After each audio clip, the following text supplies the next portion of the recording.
Salut Salin.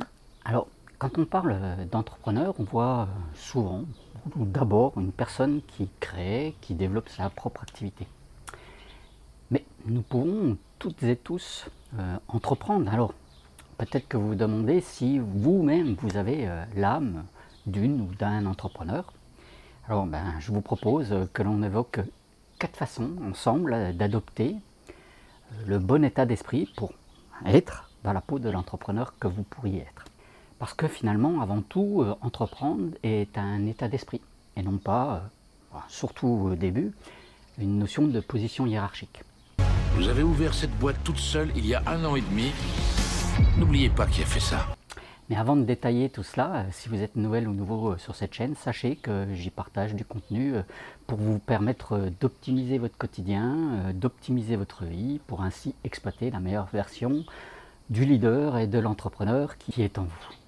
J'adore utiliser la notion de co-élévation. Alors, si j'image un peu tout ça, en fait, c'est une sorte de système d'ascenseur multiple. Chaque personne représente un ascenseur dans lequel toute autre personne peut monter. Nous nous élevons donc tous au contact les uns des autres en montant dans l'ascenseur de l'autre. C'est en fait une autre façon de construire sa réussite, qu'elle soit personnelle ou professionnelle, et la sienne comme celle des autres. Et en tant qu'entreprenant, quand vous travaillez dans une entreprise qui est pleine d'entrepreneurs, quand vous êtes en contact de personnes qui mangent des problèmes au petit déjeuner, des personnes qui voient derrière chaque problème finalement une solution et surtout une opportunité, et qui créent finalement de vraies opportunités pour l'ensemble de l'entreprise, justement, l'ensemble évolue vers quelque chose de mieux. Donc, en tant qu'entrepreneur, cela est vraiment de se construire finalement une équipe qui pense, qui se comporte, qui réagit comme des entrepreneurs. Et c'est dingue parce que ça marche aussi bien quand on est à la tête de l'entreprise, mais aussi à l'intérieur d'une entreprise, que quand vous n'êtes pas chef d'entreprise, que vous n'êtes pas tout là-haut, la tête, là. Vous êtes peut-être quelqu'un qui gère un département ou qui travaille pour un patron. Mais si vous êtes résolveur de problèmes, si vous êtes prêt à le faire, quitte à prendre des risques pour vous-même, pour vos collègues ou pour vos clients, cela va être bénéfique finalement pour l'ensemble du dispositif, pour tout le monde. Et encore mieux que cela, ça marche aussi dans votre vie personnelle, dans votre vie familiale par exemple. Car en fait, on peut résumer tout ça par prendre le bon état d'esprit. Et c'est ce que je vous propose d'aborder aujourd'hui, les différentes façons de prendre différents états d'esprit. Alors la première façon de se mettre dans la peau d'un entrepreneur, c'est de se dire que finalement tout dépend de soi. En voyant un problème, un obstacle, une contrainte, il ne faut plus se dire, comme c'est souvent le cas, c'est pas de mon ressort, ou c'est bon, quelqu'un va s'occuper de ce problème. Au lieu de cela, le but est de se dire comment je vais être partie prenante pour améliorer cela. Et finalement de trouver un mode de fonctionnement, de proaction, de façon à être à la recherche d'une solution qui va résoudre ce problème, qui va résoudre un problème d'un client, un problème d'organisation ou un problème technique, peu importe. C'est ce qu'on appelle aussi la loi de la réplication. Chaque personne dans ce type d'organisation se comporte comme si elle avait le pouvoir, la délégation, pour être une vraie partie prenante du changement. Tout ne passe plus par une sorte de hiérarchie, un système de décision, de validation verticale. Dans ce cas-là, vous n'êtes plus celle ou celui qui résout tous les problèmes. Vous n'êtes plus obligé d'être celui qui a toutes les idées. Parce que tout simplement, vous pouvez aussi trouver des meilleures solutions, des meilleures idées par rapport à ce que d'autres, comme vos collaborateurs, peuvent proposer. Et puis vous savez quoi, cela marche aussi extrêmement bien dans la vie de tous les jours, à la maison par exemple, dans tout le contexte familial. Alors attention ici, je ne parle pas de donner le pouvoir total, mais plutôt de rentrer dans une sorte d'état d'esprit collectif, tel que le décrit très bien, j'en parle souvent, Stephen Covey.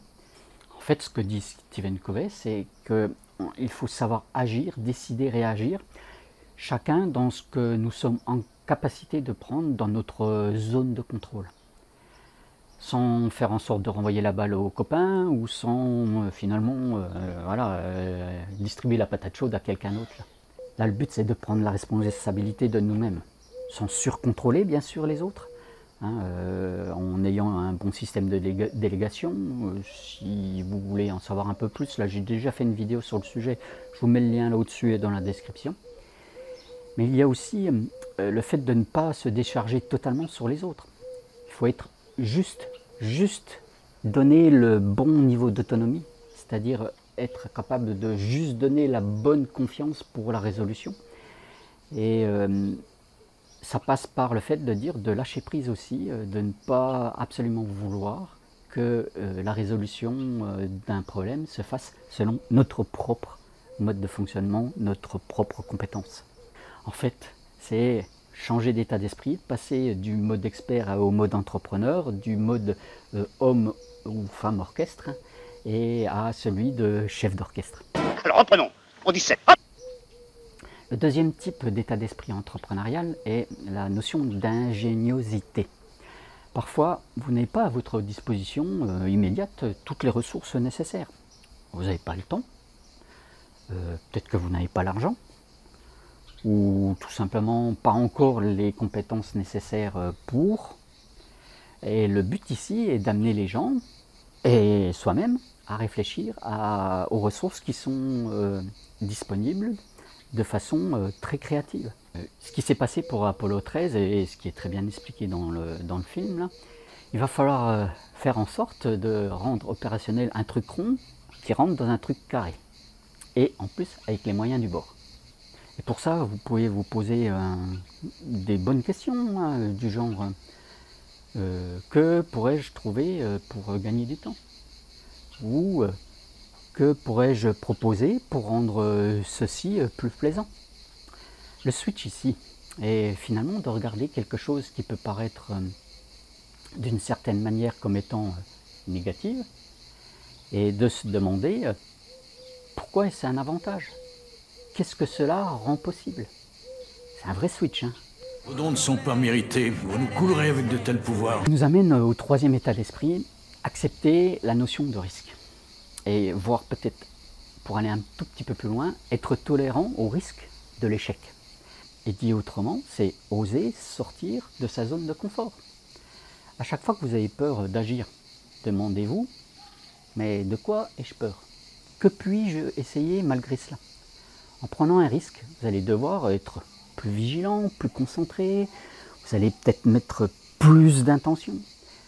Votre cerveau, en plus, va activer son système d'activation réticulaire, c'est-à-dire qu'il va vous faire voir tout ce qui vous intéresse le plus. Là. Et en complétant avec la deuxième partie, c'est le fait d'accepter d'échouer. Tout ça nous amène finalement à la deuxième partie de accepter de prendre un risque jusqu'à échouer. Souvent, on ne passe pas à l'action par peur de ne pas réussir. Donc, dans ces cas-là, nous n'agissons plus parce qu'on a peur d'être critiqué, on a peur d'être montré du doigt, là, on a peur d'être dévalorisé, voire pire, de s'auto-dévaloriser.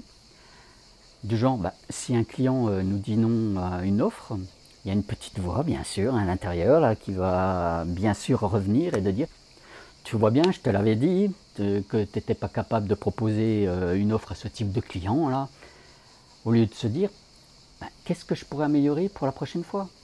Comment puis-je trouver une meilleure façon de présenter mon offre? Comment je vais travailler, par exemple, pour lever encore mieux les objections? » Qui que je sois au fond de moi, je ne suis jugé que par mes actes. Dans son livre Gap and Gain, il y a une traduction en français dont je ne me rappelle plus, là.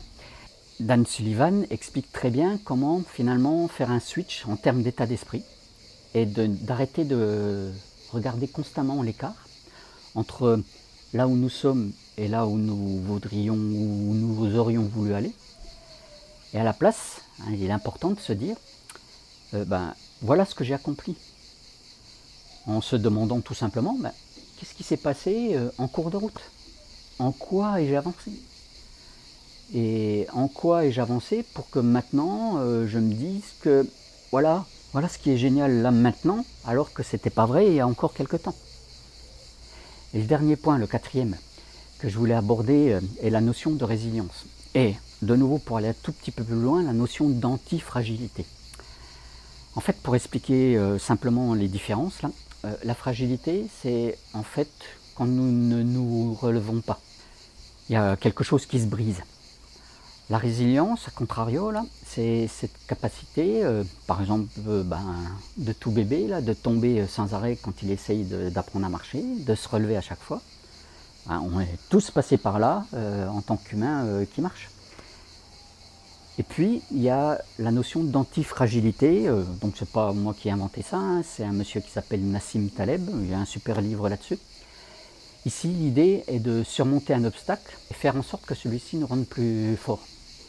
L'idée, en fait, ici, c'est que nous sommes capables de continuer, mais en plus, que tout cet obstacle, toutes ces contraintes nous amènent à évoluer, à progresser. Par exemple, quand vous faites du sport, je ne sais pas si vous le savez, mais quand vous faites du sport, vous créez des micro-ruptures là, dans vos muscles, ce qui les renforce. Ou tout simplement, quand vous marchez, le fait de marcher provoque des vibrations à l'intérieur de votre corps et il y a des micro-fissures qui sont provoquées dans vos os. Finalement, c'est comme ça que vous rendez votre corps plus fort, plus compétitif et que vous faites des progrès physiques. Donc en fait, sans le savoir, vous êtes déjà en train d'utiliser l'antifragilité. Alors pour conclure, voilà ce que je voulais vous dire. Voyez tout ce système-là comme étant une sorte de cercle vertueux. Je prends mes responsabilités, je prends des risques, je réussis ou j'échoue, j'en tire une leçon, un apprentissage. Et en plus, si je le prends de façon positive, alors cela me rend plus confiant en mes capacités. Donc, je continue à prendre mes responsabilités, je prends de plus en plus de risques, etc. etc. Hein. Donc, vous le voyez, en acceptant de vous mettre dans la peau d'un ou d'une entreprenant, vous allez être capable de changer de perspective, de changer la façon dont notre culture nous inculque finalement de rester dans un moule, dans une sorte de norme, avec un état d'esprit de voilà qui je suis avec mes forces et faiblesses, et c'est comme ça que je vais diriger ma vie, je vais diriger mon activité professionnelle, il n'y a rien à changer, voilà. Alors que non, nous avons le pouvoir d'initier des changements en trouvant des choses dans notre identité, dans nos schémas de pensée, dans nos comportements et aussi dans les résultats qu'on veut obtenir et qu'on obtient, que nous pouvons faire évoluer. Et donc, comme on l'a vu, il suffit pour cela, 1, de prendre la responsabilité, 2, de rester ingénieux, 3, d'accepter d'être tolérant au risque et à l'échec, et 4, de travailler son anti-fragilité. C'est comme ça que nous allons tous pouvoir devenir meilleurs et que nous allons pouvoir exploiter une meilleure version de nous-mêmes. Allez, à tout vite. Ciao, bye.